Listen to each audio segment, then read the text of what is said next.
Welcome to the Meehan Mission Podcast, where we're talking about strong bodies, sharp minds, and purpose-driven lives. Today, I'm joined by Eric Barber, the founder of Barberic Training, and we're going to discuss injuries, prevention, and why movement done right really matters. We'll also talk about the importance of getting kids into sports early. You know, it's not just about fitness. It's for building confidence and determination and discipline, resilience, mental toughness, all those things that they can take into their adult life. So if you care about long-term health and strong kids and training with purpose, this episode's for you. Let's get started.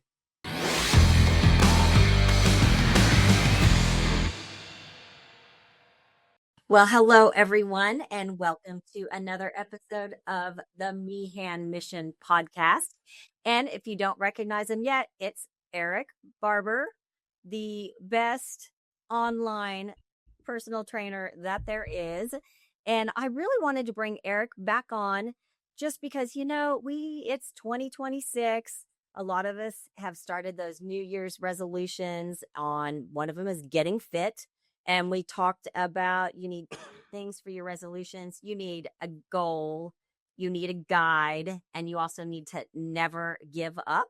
And Eric is actually my personal trainer, and results have been fabulous. Thank you very much, Coach Eric. And I also wanted to point out that if you have started goals and you've made it thus far into January, congratulations, everyone, because you made it past Quitter's Day. And Quitter's Day is the second Friday of January. So if you've made it past Quitter's Day, you are on a roll and keep going. Nice. But so Eric, in particular, I really wanted to bring you on because a lot of us that are working out and starting, sometimes we get injuries. And I need you to walk us through injuries. What's good? What's bad? What do we need to know? Sure. Injuries happen. Injuries happen whether you're a little kid or whether you're elderly. They are just part of life. They're going to happen. It could be something simple as you do something to yourself, like bang your thumb with a hammer or slip off a curb. It could be something that happens in the middle of a workout. It could be something traumatic like a car accident, right? Injuries happen. So when you're in your 40s, 50s, 60s, usually the injuries kind of last a little longer. They hurt a little bit more. I remember in my teens, 20s, even my early 30s, you know, you get an injury and it just the next day you're like, oh yeah, it feels fine. Good to go. You know what I mean? And now you're good to go. Yeah. Yeah. Now 2 weeks later, it's like, wow, I'm still feeling that. Okay. So I take, after years and years of learning the hard way, I take a little bit different approach to sickness and injuries. If the body is injured, you know, you got to learn, there's a rating scale. You know, you need to learn how to rate your pain, rate your injury. If you stub your toe, that's pretty low on the spectrum. If you are working out and you hear a loud pop in your shoulder, that's something that sounds way more serious, right? So Definitely. So I really try to do a quick self-assessment, you know, because I get little pains here and there. I still have pains from things that that happened to me in wrestlings, you know, when I was in high school. And they're things that I've built up and strengthened over the years, but I still kind of keep a little eye on them or ear out for them and pay attention to these things. And I know how to train through them and around them and that kind of thing. So, first off, right off the bat is just do a little self-assessment. Did I really just injure myself just now? Or is that just, you know, sometimes I'll wake up, I'll get out of bed and I'll feel a sharp pain in my elbow out of nowhere. And I'm like, what is that? Like, I just woke up, you know? So obviously that's very low. It goes away immediately. There's always going to be weird things like that. These are just little injuries that we're talking about. When you're talking about, when you take it to the next level of maybe injuries that happened when you were younger and never healed right, or maybe you're still going through the healing process, that's a little bit different. Those I take even more serious, you know. So a lot of my clients, I open myself up to anybody in their 40s, 50s, 60s, 70s. I'm like, let's train, let's figure your body out, let's figure out what works, what doesn't, and build them up slowly and incrementally over time. And throughout the 12 weeks of my 12-week program, I pay very close attention on these weekly calls that I have with them. How are your joints feeling? How's that elbow? How's your knees? How are you responding to this this fitness program? I'm always checking in with my clients. So everybody's got something, right? Everybody's got some kind of something that happened when they were young. I've had people that have had knee replacements or like big massive changes in their body. So yeah, it's just really, as we get older, we just have to always train smarter than ever. You have to really pay attention. I know that in my training, I went through the program and you started me out slow because I was coming back into the whole, workout program.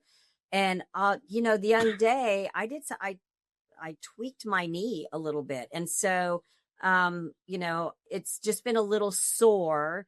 So really what I've been doing is, I don't think it's like a major tear or anything like that. It's not like that. It's just a different sore from, sometimes you get sore because you've actually worked out and you feel it in your muscles. So to me, that's kind of like a good pain. There's a good pain. So I'm just, really kind of just staying off that knee, and I don't really want to overwork it. Is that what I should be doing, is just really kind of like pay attention to that and monitor that? Yeah. Usually when something like that happens, I just pay close attention to it for the rest of the day. If it's still nagging me by that night, I'll do ibuprofen and ice. I've learned over the years that a lot of times I can just nip things in the bud by getting ibuprofen and ice on it. When I say ice, that means 20 minutes on, the rest of the hour off. So if I put an ice pack on my knee at 7:00 at night, it's off at 7:20, and then I let it just be without the ice for the next 40 minutes. And then I'll just keep that as needed. I don't do it perfect like that all the time, but that's generally how I do it. The big rule of thumb is for the first 3 days, you've got inflammation. So that's when you want to ice. I talk to a lot of people. They're like, oh yeah, I've been putting heat and ice on it. And I'm like, I would wait to put the heat on it until after the 3rd day. So ice for the first 3 days and then heat after that. Okay. My most chronic injury was in 1985. I was in wrestling practice and I got twisted in a way that it knocked my L4, L5, S1 out of joint, just completely knocked. Dang. Yeah. I got picked up and dumped on my head. Very fun. And my body corkscrewed. And I didn't know anything about chiropractic back then. So I walked around for the next 2 or 3 years with my back out of place. And I was just in a lot of pain, but I didn't know anything back then. And, I finally found a chiropractor and he's like, why are you walking funny? And I told him what happened. He's like, can I check your back out? He puts it back in place. And it was just like, Yeah. After years of it being out, I just felt it was like right back in place. And then of course, because it was used to being out of place for a couple of years, it kind of set in that place, which is out of place. It kept wanting to pull itself back out. So I did chiropractic for a couple of months and just retrained my body how to be back in alignment. And every couple of years, I'll do something, it'll knock back out again, usually something intense, sometimes not. The worst I ever had it go out of place was, I was a young father and I was putting a car seat in the car and I had to put the car seat in and do this weird twisting movement and reach for a seatbelt. And that was the worst I ever knocked my lower back out. It was crazy. Just a simple task and just knocked you out. So because of the inflammation, you don't want to add heat to that because that's just going to make the inflammation go up even higher. Everything swells even more. Right. So there was no sense in me going to the chiropractic at that point. Nothing. I could barely move. So I just did ice for the first 3 days. And then I think I did heat for the next 2 days after that. And then I was able to get into him and get that thing back in place. So not saying that everybody has to do chiropractic. That has worked for that one particular injury for me. Yeah. But Well, I think it's a good idea to have a chiropractor and do adjustments every once in a while, just to yeah, go make sure that everything is aligned and correct. And yeah, because sometimes you need a little hands-on therapy and movement and all the magic that the chiropractors do. I could see where that would really go hand in hand with yep, training and keeping your body physically fit. yeah. Definitely physically fit. So just going back to your question, ice for the first 3 days, heat after that. I pay close attention to it. Sometimes they heal up within one day. Sometimes they stick around for a week or two. If it's significant, if I'm limping, you know what I mean? Yeah. Or if I can't raise my arm up and it's not responding well to the ice or to the heat, I've officially probably injured myself and I need to take a break from training or maybe just go get it checked out, or you know what I mean? Like Yeah. I just try to train smarter than ever now. I don't train for ego. In my younger years, I loved going heavy and constantly testing my strength for a 1 rep max to Mhm. see how strong I am and all that kind of thing. That's fun, but I don't do that. it's fun. But as we get older, you just train smarter. So Yeah. I want to be always in shape so that if I do slip on the ice, like anybody can, I have a better chance of bouncing back off of that and not being injured. You know what I Yeah. mean? Such a good point. Yeah. Mhm. That's really good. Well, I think that sounds fabulous. I really think it's very important for people to know your body, know your pain sensitivity. And you're right. If something's just not getting better, you just might need to seek some outside help, whether it be a chiropractor or a physician or something like that. Yep. That's really true. I agree. I agree with those. Any other last thoughts on injuries and what we should do for that? Um, on injuries, you know, what I have noticed is that I don't rush to the doctor every time something happens. I literally try to avoid that. I try to just let the human body just heal itself over time. But what I was saying was if it's significant, then I'll go get it. I'll get it checked or get it fixed. Yes. Okay. Yeah. But the human body does heal itself. I've trained lots of people over the years, as well as myself. And I will say this in conclusion on the injuries, the human body is amazing, right? It is just Right. constantly healing itself.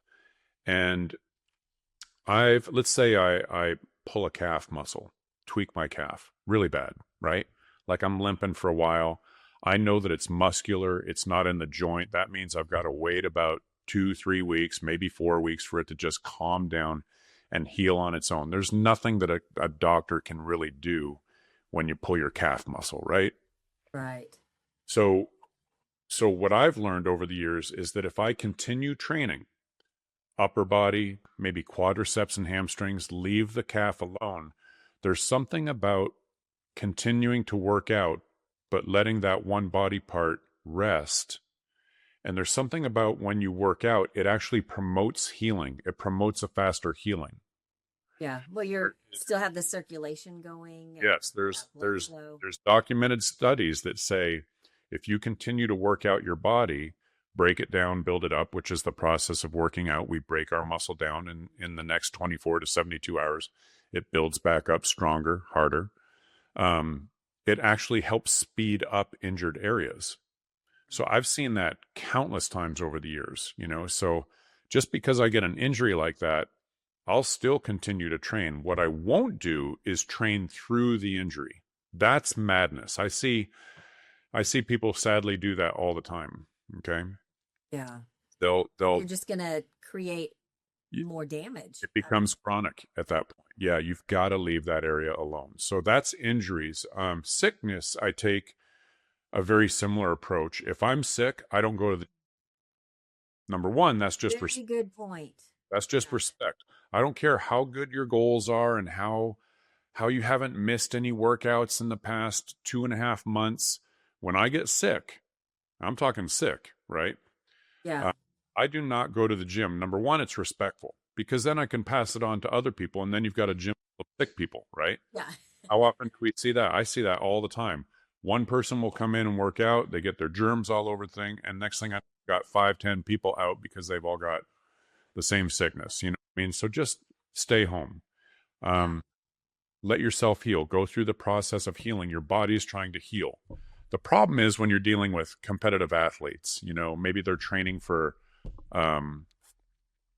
anything, a CrossFit competition, an MMA fight, a 5K, whatever, and they're getting in great shape. Their body feels amazing. And then they get sick and their body is like, I want to work out. I want to work out. I want to work out. Their mind is going, you know, they've got these strong goals. Man, you've got to listen to your body.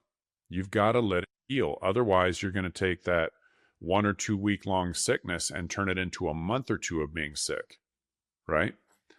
True. So anyways, that's just my take on it. I truly believe that the human body will heal itself over time, over a lot of things. Bone breaks and things like that. I'm not talking about that, you know. No. I don't want anybody I don't want anybody taking what I'm saying out of context, but I'm just saying most of the minor injuries that we get will heal on their own. And I would continue to work out. Just leave that one body part alone. Let it heal. Stretch it, ice it, do what you got to do to let it heal up. So, yeah. So, you know, I know that you don't really train kids, but you've got a lot of experience with younger athletes and everything. And a lot of our audience are parents. And do you have a tip for them when it comes to making sure that you monitor your child's, you know, wellness and health and injuries or anything? Because a lot of kids are like over-programmed in sports and doing the same thing over and over. I'm sure you have an opinion on that. I have opinions, and I usually keep those myself, Cathy, because there are some parents that push their kids so hard and drive them into the ground. And I have my own stance on that. Mm-hmm. And I also see parents on the other end of the spectrum letting their kids eat whatever they want and not work out at all, zero exercise. Yeah. And that's not my wheelhouse. I stay out of those arguments and those. Yes, I do have strong on those. What I can say what I did for my kids. How's that? That would be great. Okay. Absolutely perfect. When the kids were young, we had this rule in the house, and it seemed to work until they got old enough to be like, hey, wait a minute. The rule when they were young is if you're going to be a barber, you know, my last name is Barber. If you're going to be a barber, you've got to exercise. You've got to do sports. You know, we homeschooled our kids, and I didn't want kids that weren't socialized. So I said, great, let's homeschool. Let's just make sure that they're in sports, you know? Yeah. Because you learn so many things from being in sports, you know, get knocked down, you learn how to get back up. You learn all these different things. So what I did with my kids was I said, if you're going to be a barber, you gotta work out, you gotta exercise, you gotta be in a sport. And when they were young, that worked really well. But then when they got older, they're like, hey, wait a minute. I didn't really have a choice in saying that I would be a barber. So it just got funny and it got weird. But by then the habits were set. And as a parent of somebody who insisted that my kids be active and athletic, I made sure to never put pressure on them to win. Okay. Yeah. I always made sure that whatever sport they were doing, it was based on fun. Okay. Good. And if I knew that if I could create a love of health and fitness with my kids and a habit, right? Not just a love, but a habit as well. Mm-hmm. It really is. It's a habit and a lifestyle. Year round, right? Mm-hmm. I knew that I would be basically creating 2 athletes that would go on to adult years and be athletic. And that's exactly what's happened. My daughter, she found one sport very young. She's a ballerina.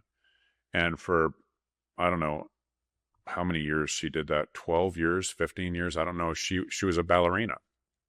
And she actually got accepted to the Russian Bolshoi Academy. Yeah,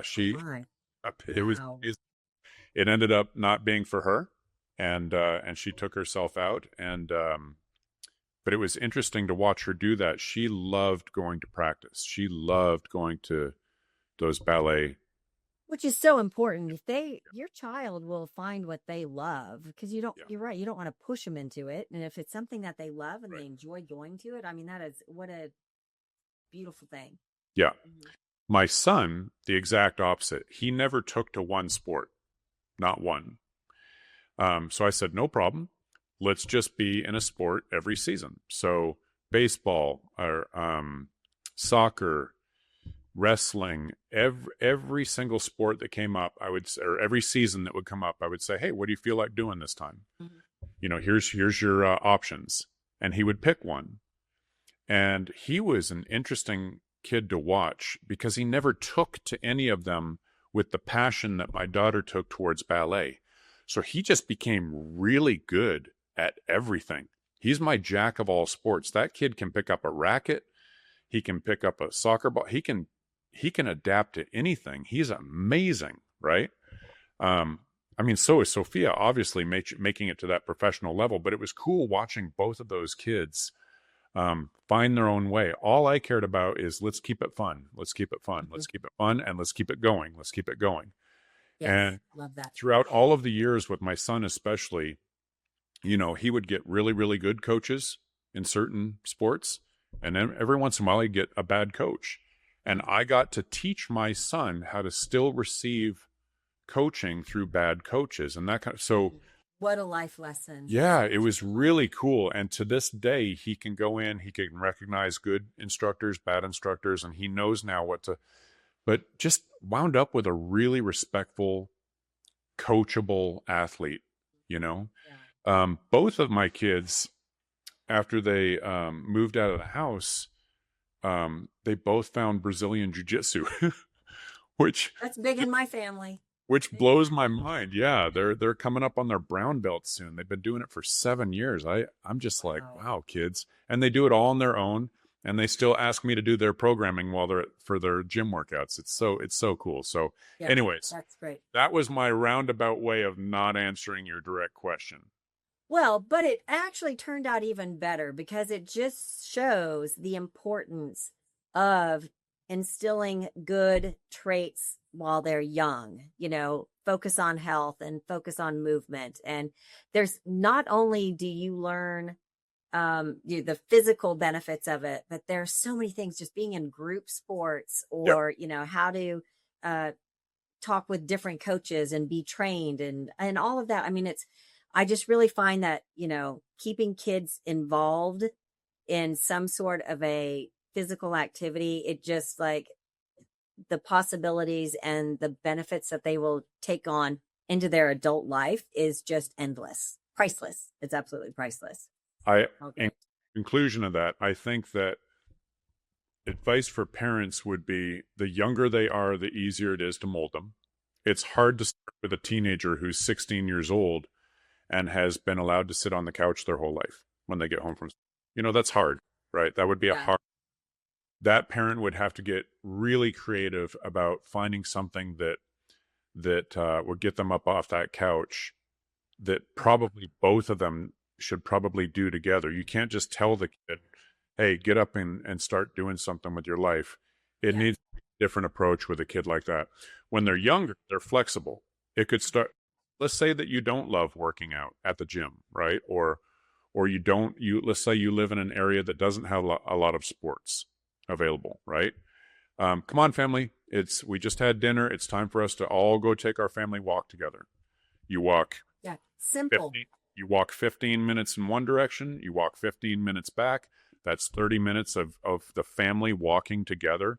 And that small step can start to begin just this snowball rolling of eventually getting your kids healthier and more athletic. Absolutely. And the point being to lead by example for your kids. Yeah, absolutely. Lead by example. I love it. I love it. Well, Coach Eric, if people out there want to find out more information on you, what's the best way to get a hold of you?